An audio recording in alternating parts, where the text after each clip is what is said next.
The story of Afghanistan is in so many ways a very tragic one. It is a nation that has suffered invasion, external pressure and internal upheaval since before the time of Alexander the Great. Its people have endured more than their share of hardships. In fact, for many Afghans, all that has changed in the last 1,000 years are the weapons which have been used against so many of them.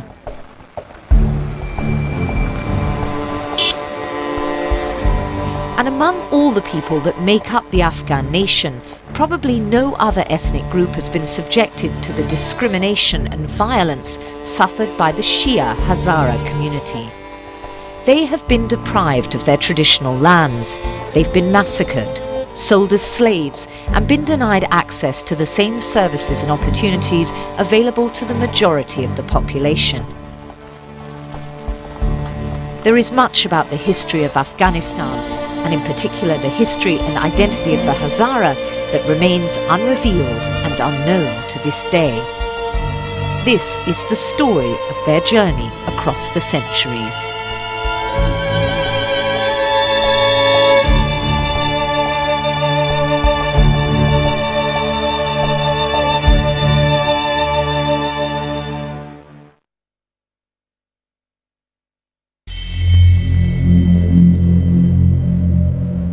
Historically, Afghanistan has been the link between Central Asia, the Middle East, and the Indian subcontinent. And so it's a nation made up of many different ethnic groups, the result of innumerable invasions and migrations. Within its current borders, there are at least a dozen major ethnic groups, including Turkmen, Hazara, Pashtun, Tajik, and Uzbek. The Pashtun nationality has always been the most dominant, and the royal families of the country were always Pashtun. Today, they represent about 50% of the total population. Islam was brought to Afghanistan during the 8th and 9th centuries by the Arabs. Prior to that, the nation had been ruled by various Persian, Greek, and Central Asian empires. Following a subsequent breakdown in Arab rule, semi-independent states began to form.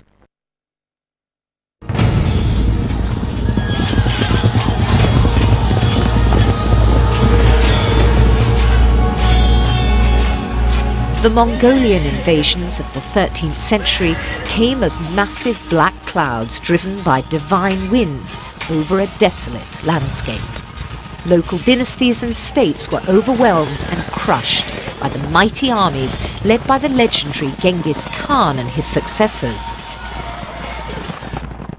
These ruthless conquerors were to remain in control of part or all of the country until the 1500s, despite much resistance and internal strife. Following the collapse of Mongol rule, Afghanistan found itself in a situation much like today, caught in the grip of great powers. Armies marched to and fro, devastating the land and murdering the people, laying siege to city after city and destroying whatever had been left by the invading armies.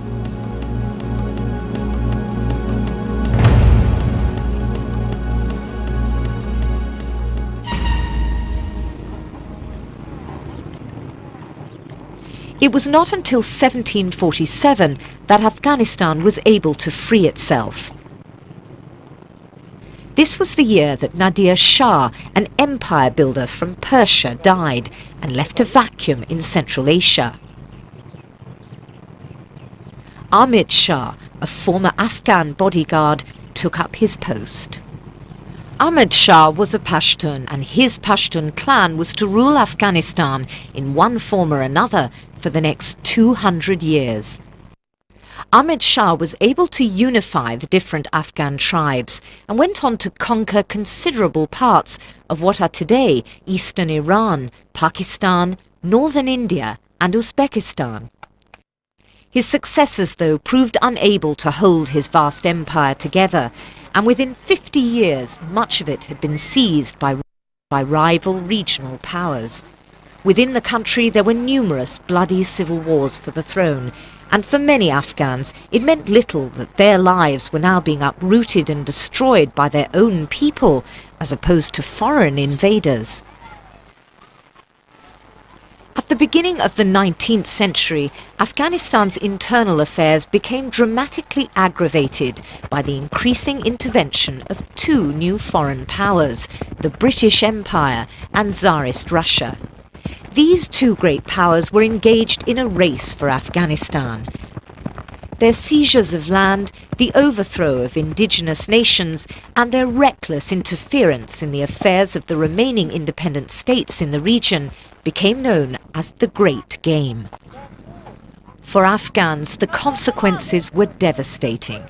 The arrival of European imperialism into the region simply accelerated and made more deadly the wars, poverty, and destruction that had already racked the region. The Pashtun kings reigned over the country until 1973, when a republic was declared. But this new political regime also failed to meet the fundamental needs and aspirations of the people. The Soviet invasion of Afghanistan in 1979 marked the beginning of 25 years of suffering and continual strife that transformed the country into a desolate land once again. The rich cultural heritage of this country also began to disappear gradually, as did the Afghan people's hopes of recovering some sort of life, a decent income, and a reasonably secure existence.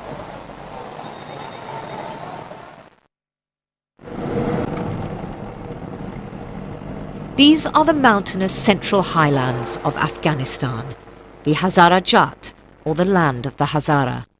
And just like these imposing landscapes, the history of the Hazara people is shrouded in mystery.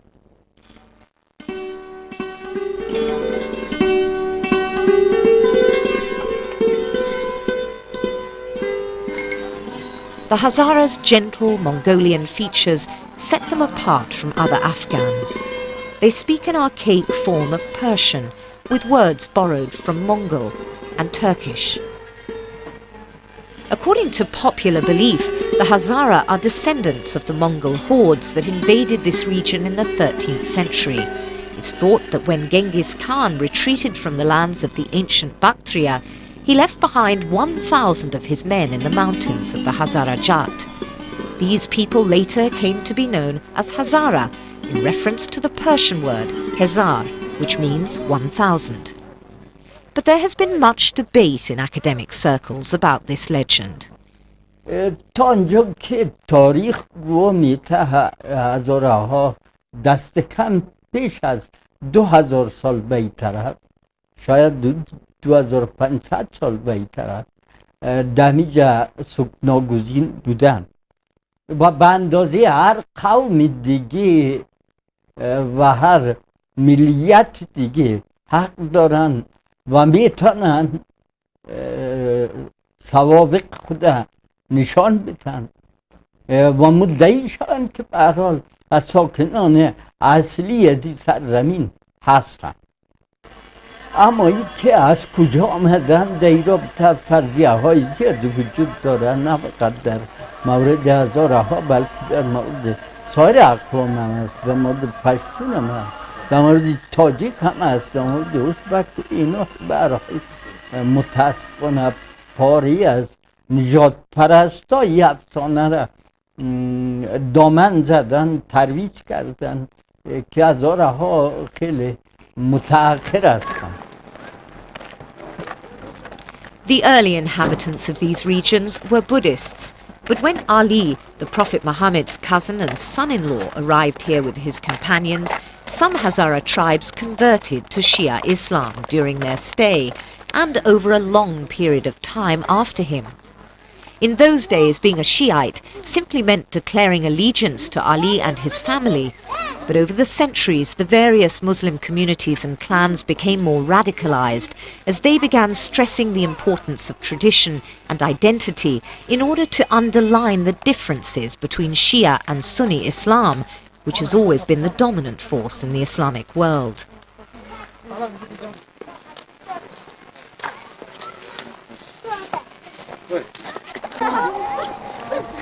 Until their land was captured by the Pashtuns in the 1880s, the Hazara placed women on an equal footing with men.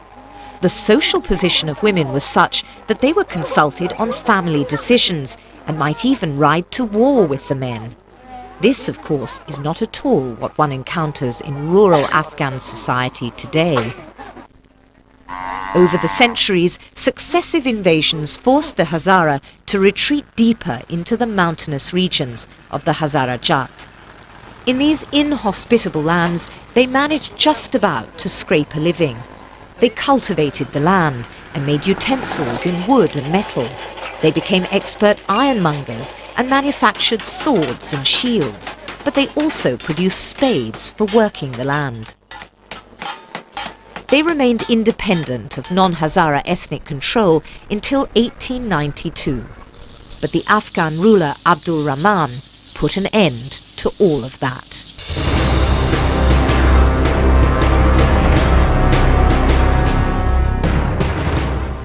Abdul Rahman came to power in 1880 as the Emir of Kabul. Initially, his pressure against the Hazara was political and financial, but in the face of their resistance, he resorted to oppression and violence, and this led to uprisings by the local populations. Abdul Rahman defeated the Hazara tribes one by one. He occupied the entire Hazara Jat and incorporated it into the Afghan state in 1893. He replaced local leaders with Pashtun administrators who set up a system of exorbitant taxes. His troops assaulted Hazara women, organized the pillaging of homes, the enslavement of children. By sending Sunni clerics to every village in Hazara Jat, Abdul Rahman forced the Shiite Hazara to attend Sunni mosques and to abandon Shiism.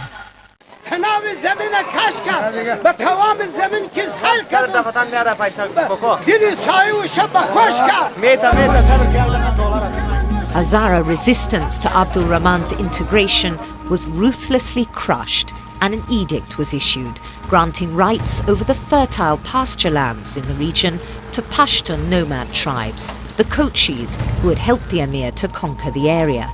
For 90 years the Kochis exercised these rights. When they themselves became landlords, they built the mud fortresses now in ruins that still dot the Hazara Jat countryside. Meanwhile, Abdul Rahman partitioned their lands into 3 provinces to destroy the Hazara's sense of unity and independence. He described the Shiites as infidels. This is a translation of a letter he addressed to Sunni clerics and preachers in 1892. Let it be known to all respectable mullahs and preachers authorized to say prayers in mosques that the infidels, namely the Shiites, are also living in Afghanistan.